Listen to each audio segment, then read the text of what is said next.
So I went, heck with it, I'm going to go flying instead of finishing the rest of the fuel line replacement. So I got half old fuel line and half new fuel line. But don't worry, the old fuel line's still good. I'm just swapping it out because the new fuel line's better.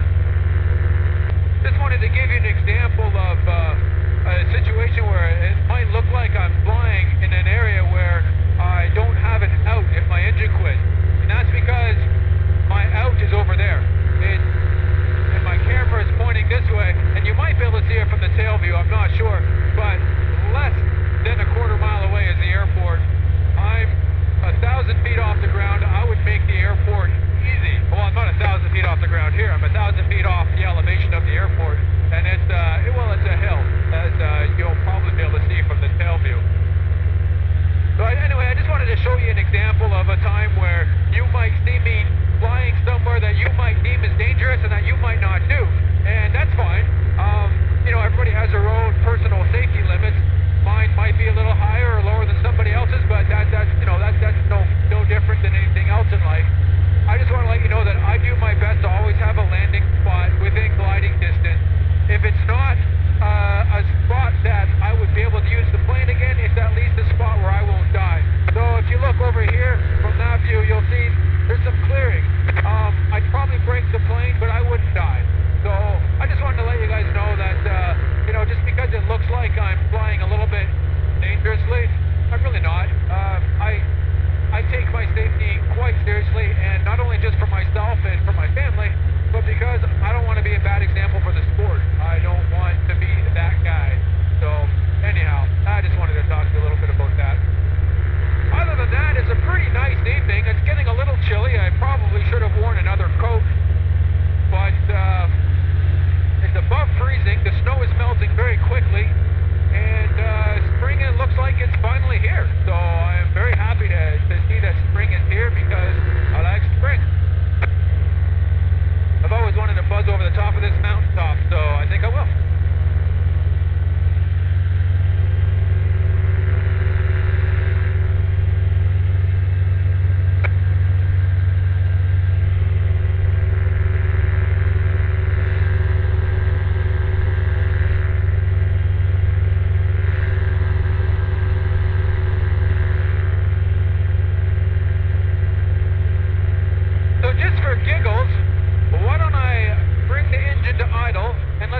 Make it back to the runway.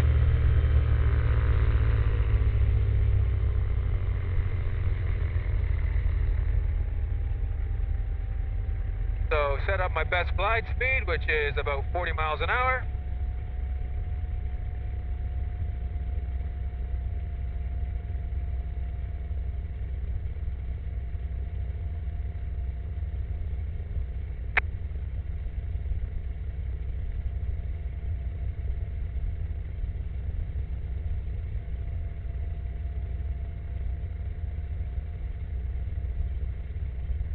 So it doesn't look like I'd quite make it, although I'm going to give it a good honest try here and see if I actually do. But the reality is I've got a 4-lane highway directly below me, and if my engine actually did quit, I'd just land on the highway.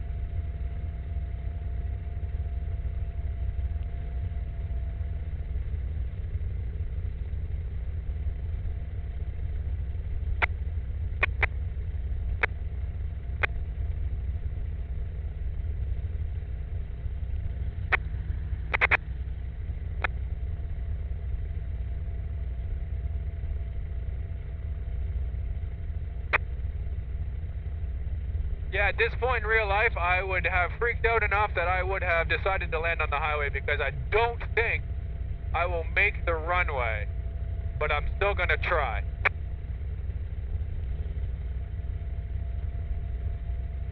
I'm 10 miles above my stall speed, so that gives me a chance to ramp up the throttle if I need it.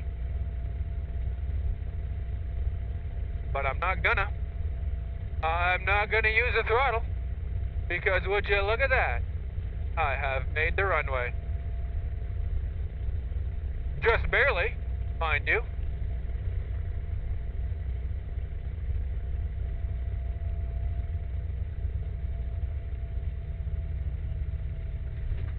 But I did. What do I got? got left for gas? About a gallon.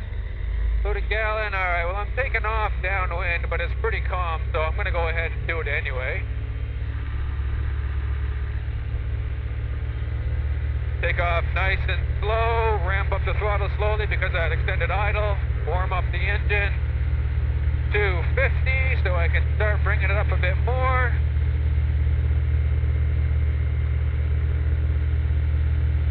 Oh yeah, we good.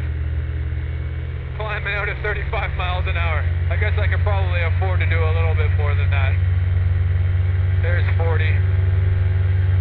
That's only 5,800 RPM, climbing at 400 feet a minute. 6,000 RPM, climbing at 700 feet a minute. Full throttle. Currently climbing 700, 800. 800 feet a minute at full throttle. 850. Alright, well,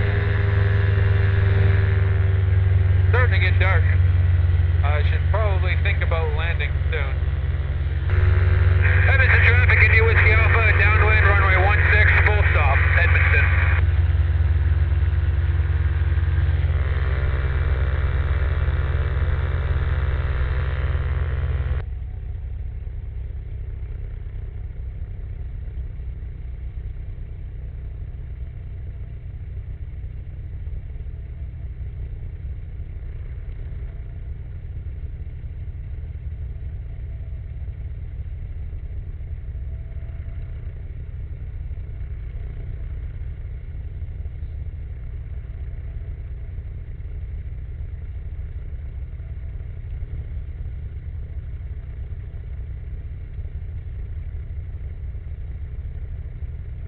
So I'm descending at 600 feet per minute with the engine at idle, 25 miles an hour with the stick in my lap.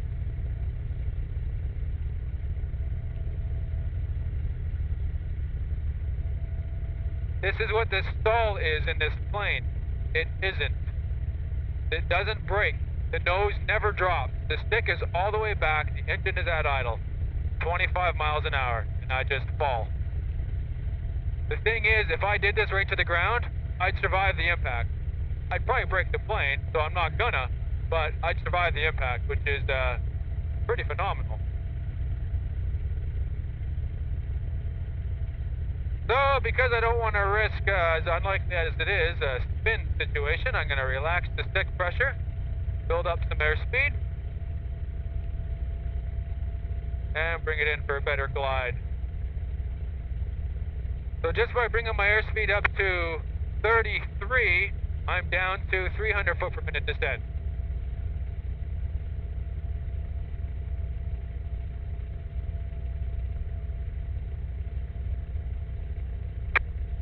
Dive to get airspeed over the tail, and then level off and let it sink onto the runway. A little bumpy, but not too bad.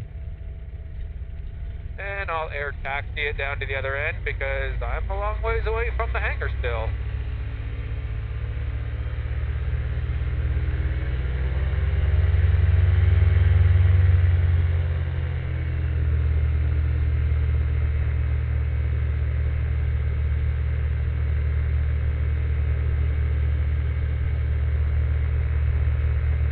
Little slalom around the dashes.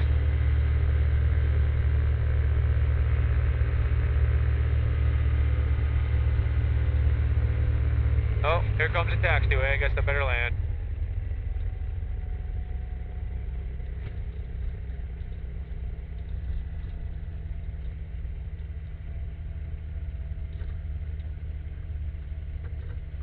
Because my nose wheel doesn't actually steer, I like to keep it off the ground whenever I'm taxiing. It's easier on the pavement. On the grass it makes no difference, but on the pavement it's really hard to actually turn with the nose wheel touching the ground. Edmonton traffic, India Whiskey Alpha is down and clear. Well, I guess that wraps up this flight. Thanks for watching. We'll catch you next time.